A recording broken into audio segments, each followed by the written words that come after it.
Ooh, what up? No, it is another Thursday. This is Knockouts and Three Counts. Tuesday's already done and past us. I must be thinking in the past because we've got the rematch coming from our guy and tonight's guest. Karate Combat heavyweight champion Sam Alvey returns to talk about his rematch with Antonio Arroyo at Karate Combat. But before we get to that, you know the drill. I got to tell you about our homies over at Potter's Tree Service. If you're in the need for tree trimming, chipping service, lawn cleanup, getting your grass cut, getting your storm cleaned up with all this rain we've got here in Michigan, Potter's Tree Service is the way to go. Check out all the things they can bring to you on that left side. Tell them Knockouts and Three Counts sent you, and enjoy the show.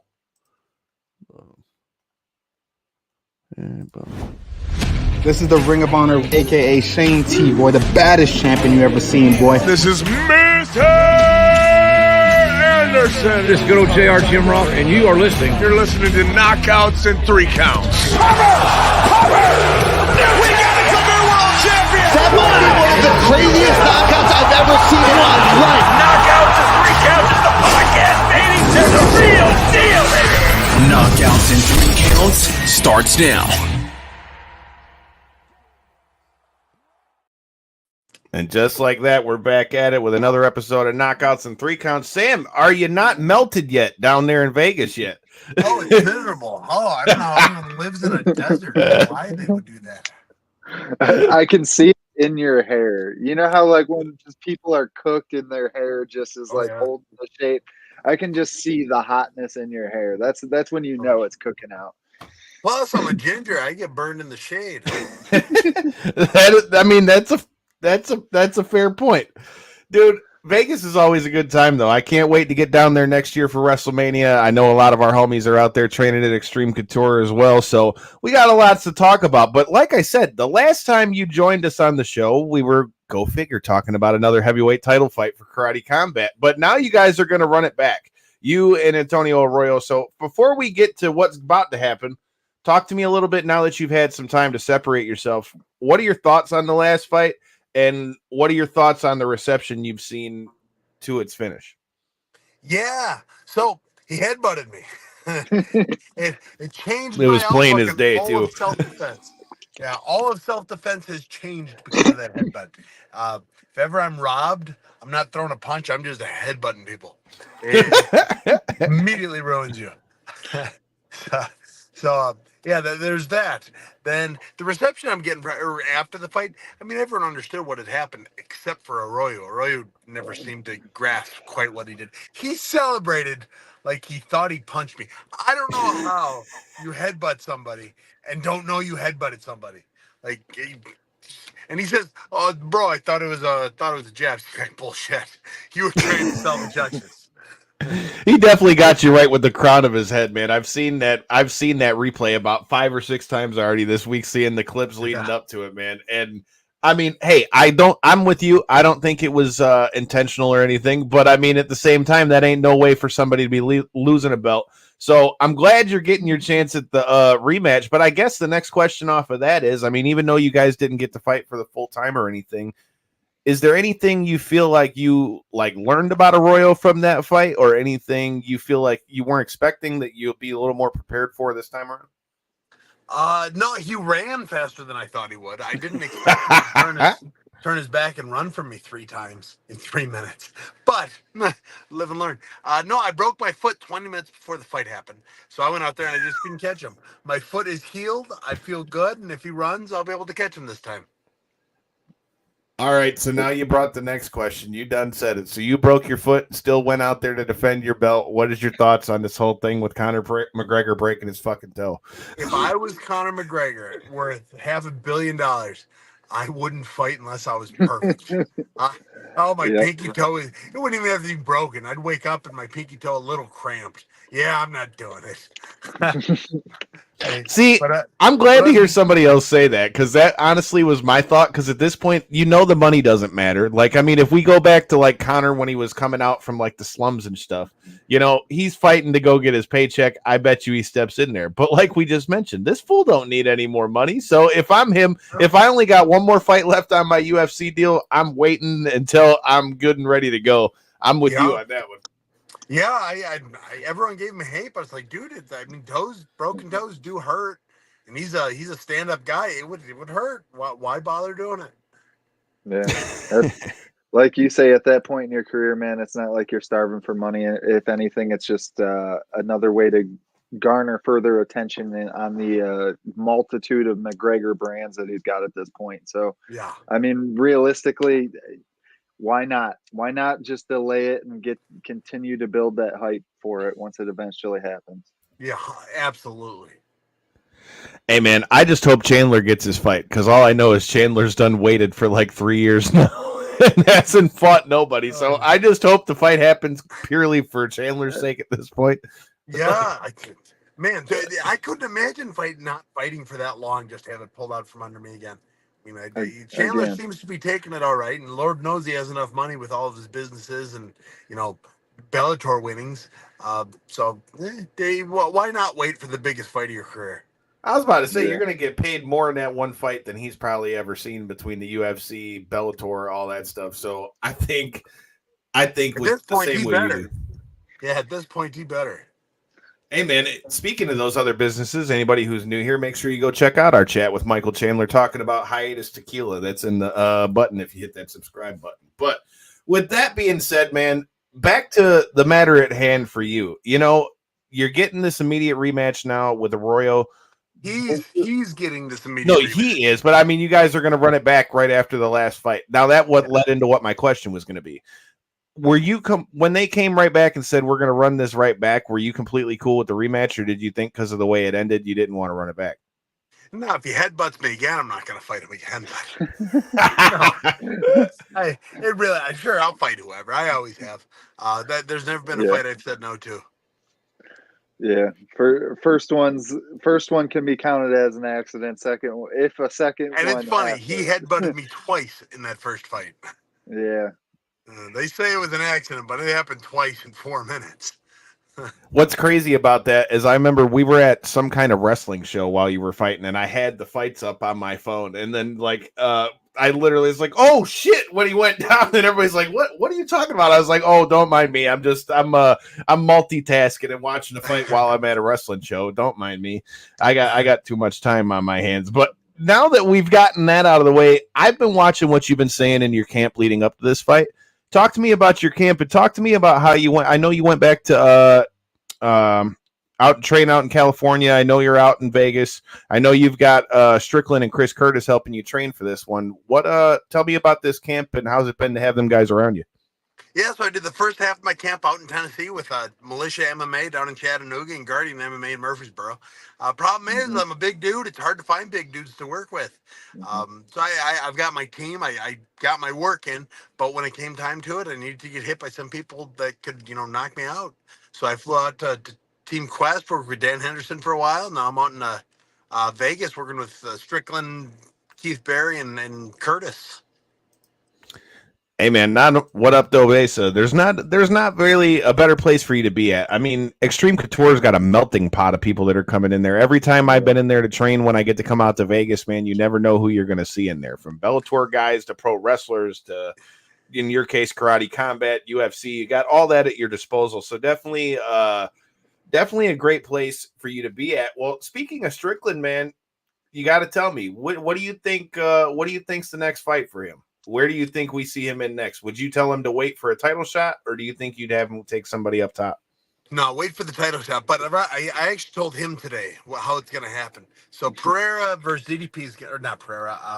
Adesanya versus DDP is going to happen. It's a fight I don't think Adesanya deserves, but whatever. Adesanya is going to win. Adesanya is then going to go up to 205 and challenge Pereira for the 205 title. He's going to beat Pereira. He's going to vacate the middleweight belt, which will then leave Sean Strickland versus Whitaker. That's going to be the next fight Sean has for the title against Whitaker. I like it. Now we need to get this with the book somehow. Like that's like so much foreshadowing. We need to just bet he's going to fight this guy, and this guy, and we're going to be making some money off of Smiling Sam. I like it. That's definitely a pretty realistic. It is though. That totally could happen just like that. Yeah, I think Adesanya beats DDP. He's just faster, smoother, slicker, and then if Adesanya were to fight Sean again, Sean's got his number. That fight goes the exact same way. So he goes up and fights Pereira, who he more or less beat 4 times now. Now, I understand he lost 3 of them. One of them was bad decision. One he dominated, then got knocked out. Then the next one he dominated, then got knocked out. Then he won. I think he goes up there and wins again. Yeah. I mean, I can't argue that. I mean, no disrespect to DDP, man, but I've always kind of felt like 85 is like a 3-guy race pretty much. Like Izzy's always going to be up in there.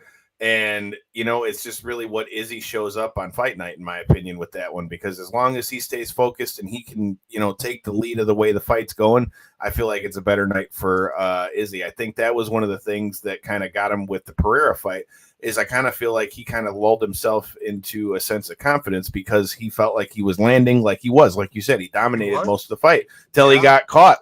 And, you know, now we've heard him say it in multiple interviews at this point with all the talk of Pereira going up to heavyweight to fight John Jones, and if that could happen and all those things of that ilk. I mean, look, dude, if there's one thing you can't take away from Poatan, the dude's clearly got some kind of power, because it doesn't matter whether it's 85, 205, and he was 230 by the time he fought his last fight. So if he's getting that big, dude, I'm not too worried about him at heavyweight either. Now, fighting somebody like John Jones is a whole nother situation. But do you think it's more likely that we'd see that fight, or do you think they're still going to run Stipe and Jones? Stipe versus Jones. Jones wants to leave on his next fight, so he's going to fight the easiest possible fight. I don't want to sound like I'm doing Stipe dirty, but it is the easiest possible fight. Only one that might be easier is Pereira. So it'd be one of those two will be his next one. I'm taking Stipe because I don't know. It was the one that was scheduled. But Pereira gets worked by Jones. I think Stipe gives Jones a little trouble, but then gets beat up. All right. Well, you're a perfect person to ask this too. Since we're on the topic of John Jones, you got to tell me. I know you've had to have him show up to give you the piss test with USADA and all that stuff. What do you make of what we've been hearing about all that stuff with the USADA guys? Because there's been a lot of people that have come to Jones' defense saying that those people are like, their timing is bad and they can be assholes when they come over there to drug test you. What do you think on all that stuff? They're all full of shit. They are the nicest people I've ever met. I've worked with them all over the state of California. I've worked with them in Las Vegas. I've worked with them in Tennessee. They are the nicest people on this planet because they've got to be. They're coming to check my piss. That is what they're there for. They got to watch me pee, which they should be happier about because they usually have to charge for that. But they are the nicest people ever. Anyone coming to Jones is full of garbage. Jones is an asshole. He's a cheater. He's not the GOAT, nor shall he be, or should he be considered the GOAT by anyone. He's a cheater. He's cheap in the sport, and if he does time, good for him. Wow. Interesting. He put it down, dude. I wonder if I'm so sick of people calling Jones the GOAT. Yes, he's very good. He has cheated his entire career. He's been gifted 2 wins, one against Reyes, the first one against Gustafson. He pissed hot 4 times or something. Now he's yelling at USADA people because he's gonna piss hot or was gonna piss hot, allegedly. And then he's got the eye pokes. They don't call it that anymore, but right when they for a while there, it was called the John Jones rule. If you're in the back, the referee tells your fingers have to be up. They can't be out. It's the John Jones rule. It's because anytime he's in trouble, he poked the guy in the eye, which changes the fight. And he's just a dirty cheater. And I hate that. I shouldn't say hate because I really don't care. But Dana White is always the greatest ever. He's a cheater. His career needs an asterisk next to it because he's a cheater. Yeah, I can understand that opinion. I really can, because to your point, we've seen those eye posts change so many fights that he's been in. And yet again, like you said, the couple decision victories that he got that very well could have changed the whole trajectory of his career, or at least changed the conversation around him at this point, plus all the negative publicity, plus all the negative drug test results, I guess we'll say. Yeah, or well, positive, I guess we'll say, drug test results. But that being said, yeah, I can completely understand that opinion, man. I really can. I've always told you, Corey, it's got to have some kind of asterisk to it. Like, I mean, skills wise, I won't take anything away from what that guy can do in the octagon. There's no denying the fact that the guy is good. Otherwise, we wouldn't be this pissed off with stuff. But at the same time, I've always said that. Like, I have that argument in like all sports, but especially fighting. Because I've always said if I had the concoction of super juice that he's been pumped up with for his entire career, Lord knows what I could have done. You talking about them picograms, dog? Yeah. Which is well, he was only. That means he didn't cycle down properly. That's what it means. Yeah. The whole thing when it was this huge defense case. I mean, these guys are smarter than me, but it also kind of sounded like they were being paid in that moment to try to sound smarter than me too, if you know what I'm saying. So yeah.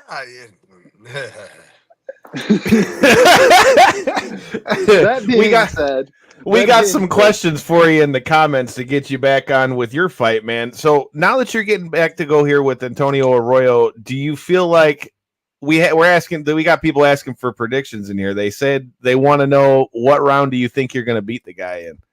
Third round, you're going to knock him out. You heard it here first. Put the money on the third round KO. You got to do that. He says you gave him tips for his last boxing match, so good on you.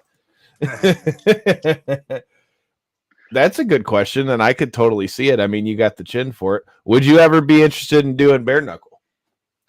Yeah, I'm a prize fighter. I'll go where the prize is. If they want to pay me a prize, I will happily take a prize. I'm better than most of the bare knuckle boxers. I'm tougher than them. I'm better looking than all of them. And it would, if I were to go there, I'd take whatever belt I wanted.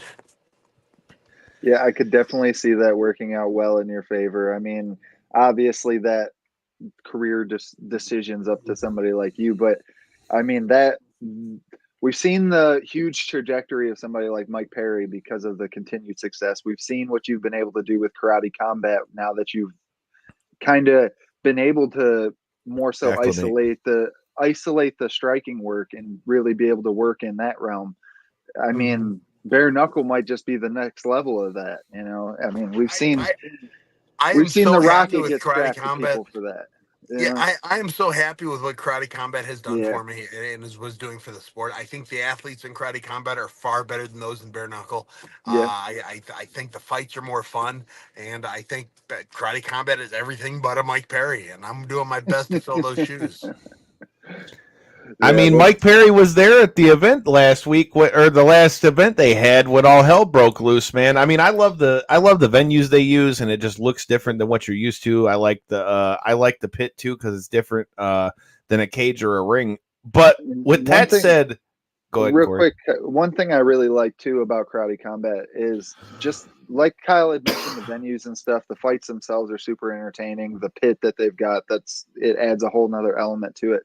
I like that they're really starting to gather attention from the MMA media as this separate thing that's also very entertaining to tune into.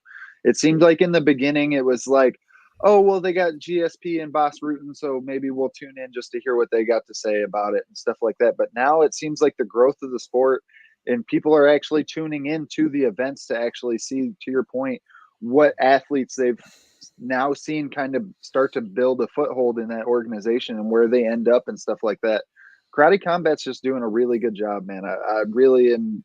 I mean, you can speak to it a lot more than I can, but I'm very impressed from an outsider's perspective. Yeah, the pace of the fights and the pace of the entire event.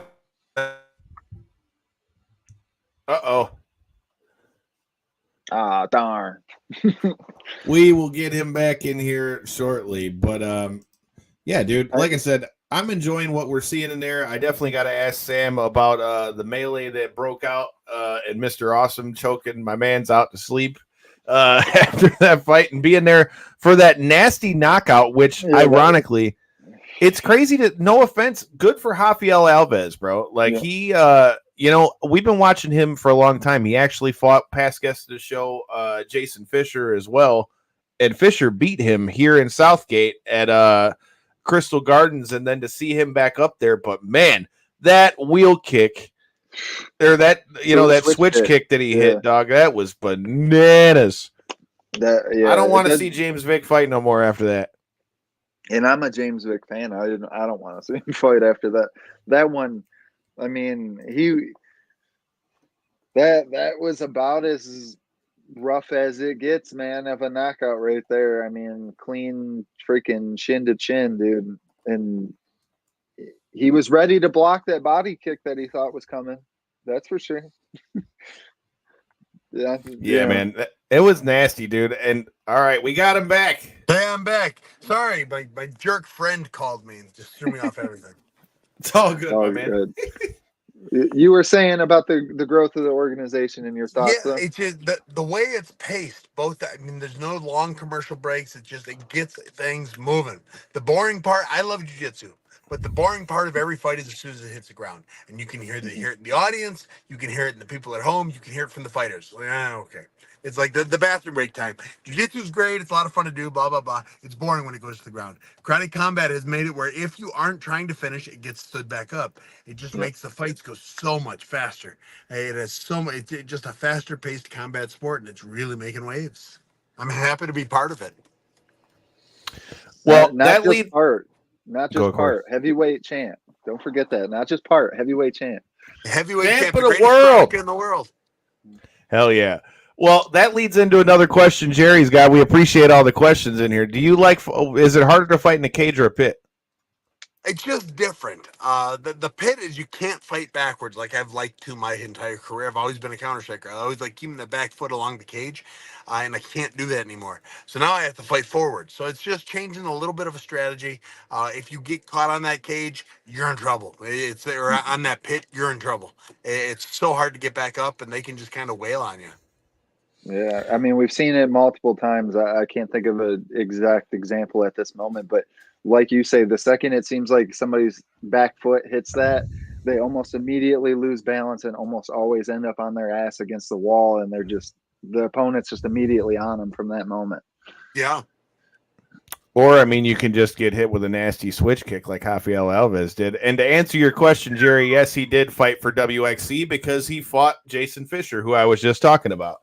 But with that being said, man, you got to tell me about how all hell broke loose at the last Karate Combat event. You're trying to save the day in your cowboy hat when dude's coach ran in there before he got choked out. So, first of all, can you take us through that and like what are your thoughts on that situation? And I gotta admit, before I did my research after all that happened, I had no idea that Mr. Awesome had like all the it's Mr. Awesome.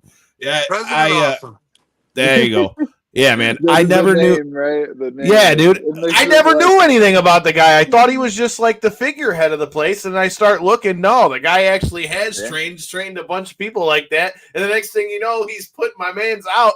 So, talk to me about that. That was one of the viral moments for Karate Combat, huh? Yeah, so I was sitting pits. I just loved it. It was my first time ever going to an event where I wasn't fighting at it.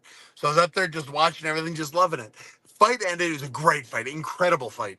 And the coaches disagreed with the decision. So I jumped up, and you could just tell immediately, oh, they're going to go.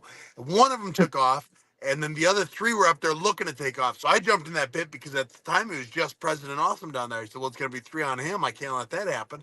So I stepped in like the superhero that I am, and old boy that jumped in first kind of juked around, got up on the ledge. So I, boom, snagged him, drug him down. At that point, President Awesome is there to help me, and it slaps that choke on him. My arm got stuck in the choke. So I like to say President Awesome choked him out with my arm. It was I've seen you just like pull it. You're like, what do I even do? Yeah, and one of the referees or one of the security guys had my other arm. So let go. And so at this point, I'm like, screwed. My arm's on. I can't. I'm trying. He's got my arm stuck. I'm stopped. And that is awesome. Oh, it was so much fun. It was. Then I got back to my seat, and that was like the coolest I've ever felt. Sam Alvey saves the day, man. What are your thoughts on stuff like that, right? Because we've seen that happen a few times over in Bare Knuckle FC, like where people jump in the ring and shit like that after the fights. Like for me, I get it. I've been around the sport since I was 13, and I've seen crazy shit like that happen at fights before. But I always wonder, I'm like, bro, you're only like hurting your guy too. Like whether it's the corner or like if it's like their fans, like I've always looked at that stuff. Unless somebody's trying to like attack your guy, like bro, you're only like hurting your own chances in that. Yeah, it's very unprofessional. Like Yeah. the guy that did it, I know that President Austin said, you know what, they'll be fine. He'll be back. For me, it's out. You're out. You don't get to come back. Your fighter can, but you coach whatever your name is. You're out. And I would highlight that I choked his ass out on everything. I would name him. I'd say it wouldn't be just some guy. It was I choked out whatever his name was, and I would plaster it everywhere. It's very unprofessional. I would prefer stuff like that not to happen, but if it happens, I'll be there. Yeah, I'm in the same boat as you. I think if I was in that same position, he'd be changing the name of his gym. It would be plastered everywhere. That's how known it would be for sure. Let's see President Awesome versus the guy he choked out. Hey, he doesn't need a rematch. He whooped his ass once. I was gonna say he finished him. Yeah. What's your thoughts on? Snap or snap. See, he's got it. What's your thoughts on Mr. President Awesome? He's fantastic. Yeah, he got brought into the business right after I was signed up. So he and I are taking karate combat to the next level. We're doing everything in our power to make sure that everybody knows about it, everybody watches it, and everybody likes it. I love the fact that it's just different, you know. Go ahead, Corey. I've seen him make at least a handful of media appearances and stuff on like the Ariel show and stuff like that. And he does a very good job of representing the brand and, to your point, kind of building excitement for the events and stuff like that and getting people to want to check it out and to make that tree stand out in a forest of combat events. You know what I mean? Yeah. No, he does a great job, and he does not try to compete with UFC or PFL or ONE FC. It is its own thing, and he does a very good job of making sure everybody knows, if you want the exciting fights, come to us. Yeah. Dude, all I know is, like I said, like Corey's mentioned, and we've mentioned a couple times, each of the events has gotten a little better as we go.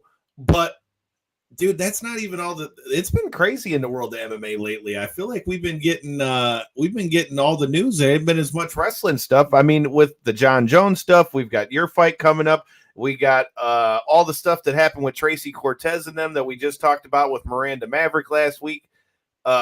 It's crazy stuff going around here. But with all that being said, man, you got to tell me, because I know you said that you were up for one of these celebrity influencer boxer matches and shit like that. What are your thoughts on all the news that came out with the whole Nate Diaz thing? Tell him he had to sue the promoter for $9 million. Take him for whatever he can. Why not? I mean, Nate's probably Nate made a bank from his last 2 boxing fights, so he sue him. Why not? Make some more. Hell yeah, I'm with that, dude. We signed a contract and I won the fight. We didn't just fight. I won the fight too. Fuck that. I want $9 million too. Nate, I'll take like $500,000 and I'd be straight. But since we already brought him up and it is taking place this weekend, what's your thoughts on the whole Mike Perry versus Jake Paul? I think it's a real fight, so I think both of them are taking it seriously. If it were bare knuckle or MMA, I think Mike Perry would dominate. But in boxing, it's completely different with the gloves compared to little gloves. Completely different. Jake's a little more experienced, and Jake's a lot bigger. Jake's juiced up. Jake, he's out there, and he was sizing up to fight Tyson. Now he's going to be a lot bigger than Perry. Now I still think Jake's a shitty boxer, but Mike Perry hasn't boxed. Yeah, no, he did. Mike Perry did box once. That triad combat thing that they tried that one time. Yeah. Man, people are trying to play matchmaker for you in here, saying Jerry said he wants to see you fight Logan Paul. I'm in. I'll wrestle Logan Paul. Ladders, table, and chair match. That's why I said, are we doing it in WWE or are we doing it inside the ring? I think Logan Paul said he's done fighting, so at this point I think you'd have to do it in the WWE side of things. I'll pin him 1, 2, 3. Hell yeah, man.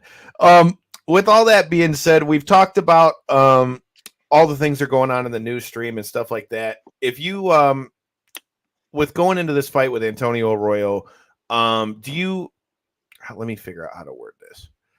So going into fighting somebody again, you already know, I don't know how much of a tape person you are and all those kind of things. Do you think that because of the way that fight went, do you think he'll come in there with any sort of sense of like, oh, I was going to beat him anyway, and then like try to like, if he tries to rush you like that, do you think that that'd be in his best interest? Because we all know you like to bang, but something tells me that because of the way that fight ended, I think he thinks he's got the upper hand on you. He headbutted me. The fight was 4 minutes long. He headbutted me in minute 4 and literally turned his back and ran for me 3 times. He keeps saying, "Oh, you're lucky. It was the best thing that ever happened to me headbutting you." I was like, "Well, if you were doing so well, why the hell did you headbutt me?" And if anything, like you said, with the broken foot, that was his chance, right? That was his chance. Right. You weren't I couldn't mobile either. I couldn't move forwards on him. I couldn't check anything. Not that I typically check anyways. But I couldn't even if I wanted to. See, Jerry says Sam would be great in WWE, to be honest. Hey, I could see it. It was my goal in life. My goal in life was to get good at fighting so WWE would want me. Hey man, now that TKO's got WWE right now, man, we're seeing a lot more MMA crossover. Let's go with it. I will dominate. WWE is my jam. Well, you've been keeping up on all this stuff with the new bloodline. You got any thoughts on Jacob Fatu? No, honestly, I have not been. With camp going, I haven't been able to keep up with everything. When you get time, listen to me when I tell you, check out that guy, Jacob Fatu. I've been singing this guy's praises for like 5 years, and they finally got him in the WWE, and I think he's going to end up taking a solo spot, in my opinion. Ooh. Is he good on the mic? So he doesn't really need to. He's like the savage guy. Like this guy he's like 6'2", like 280, like big guy. Like think like Umaga build, right? Something of that ilk. But he lost like 40 pounds to come into WWE. Like they just put Paul Heyman through the table. He hit him with the backflip off the top rope. Like a dude that big shouldn't be able to move the way that motherfucker moves. And I've been saying that for years. So I feel like he's going to be a huge star in WWE once it happens. But it looks like now, since we're headed to actually, shout out to everybody who's going to be in Cleveland. We're headed to Cleveland for SummerSlam. It looks like it's going to be Solo and Cody, it looks like. Oh, cool. That'll be fun. Hell yeah. We got to see how that plays out. I got a feeling we're going to see Roman come back again. But with that being said, man, we've also got some other big fights that are coming up. And I know you're a fight enthusiast, so I want to know what you think. But before I get to that, I got to give a shout out to our other sponsors, Mitten Muay Thai. Make sure you guys are in the building August 9th. They're giving me a microphone to do the commentary for this again. The last time, as you can see, they were getting down and at it. Get your tickets. Masonic Temple, downtown Detroit, August 9th. Mitten Muay Thai. Check them out. All right. With that being said, man, how are you feeling about these fights coming up with Leon Edwards and Bilal Muhammad? Because I, for one, am just glad we're at the point where we're seeing them fight. But my question is, how do you think this one plays out? Yeah, honestly, I couldn't care less. Bilal Muhammad, he is. I don't even get it. I don't get why nobody cares about him. And I have tried. He's a talented fighter. I don't care at all when he fights. Like not at all. I'm going to take Leon Edwards. I guess Bilal could do it. He could out wrestle him. He could hold him down, which tends to be how he wins anything. But like, I don't want him as champion. He'll just make every other fight kind of boring too. But I'm going with Leon. Okay. Yeah.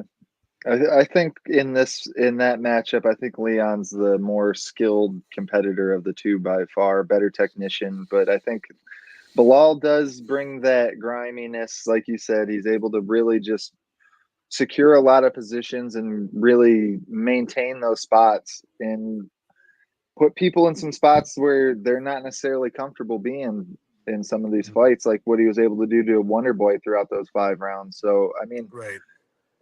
We've seen him do really well. We also seen part 1 of this end fairly quickly when it looked like Leon was almost running away with it and then poked him in the eye. So we'll see what Bilal's been able to improve in these last 3.5 years or whatever since the first fight. But that being said, I agree with what you feel with what you're saying.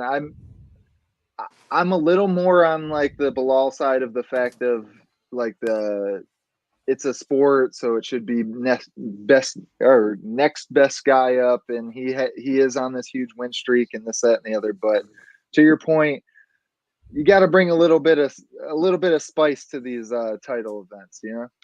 Yeah, man, he tries to make people care. Like, he talks his trash. He's just not good at it. Like, I just nothing he has said has gotten me excited to watch him fight ever. Bilal, if you hear this, man, we all know, we've talked about it with our guy Shane Taylor from Ring of Honor and AEW, that they're cousins. I'm gonna need you to go see the homie Big Shane and help you put together some promos for this stuff so we can get some more eyes on Bilal for this fight coming up, dude. Like I said, I agree. I think him being quiet, I mean, it's the same thing we talked about, like with our buddy Miles Jury. Never was a big shit talker, but he just won most of the time when he went in there. So, I mean, sometimes that does good for you, sometimes it don't. I'm just glad the guy's finally getting his title shot, because, like, if somebody else got another shot at 170, if I were Bilal, I'd just be like, fuck, this is over with. I'm not ever fighting. I'm not ever fighting for the belt. Nobody wants to watch him fight, and he's good. I don't quite understand it, but I guess he's just not entertaining. Hell yeah. Well, I got one more question on mine, and I'll give you the last couple fan questions we got in there. Cobra Kai dropped today. Does Smiling Sam get down with Cobra Kai at all, man? Have you watched any of that stuff? I lost you. What was that? I was saying, so we got a couple more fan questions, but I got to ask you, bro. Cobra Kai dropped today. Does Smiling Sam get down with Cobra Kai? I didn't know it dropped. Yes, I've watched every season. Good. Well, that's what I'm doing tonight. Just watching. Hell yeah. Yeah, well, I love it. I love it. I've got my brown belt in jiu-jitsu from Cobra Kai. Dude, that show is great. I don't give a fuck who you are. If you don't like it, you don't know how to have fun. It's a little bit of a throwback. I'm definitely a big fan of that. Definitely going to be checking that out myself once we're done here. So with that being said, last couple questions we got. Jerry wants to know if with what you're doing in karate combat, could you see yourself going back to MMA again? Sure, why not? If I'm a prize fighter, I'll go where the prize is. I love karate combat. I'm very happy with it. I've got a system that I train well with. I'm the champion. I'm as good as it gets in karate combat.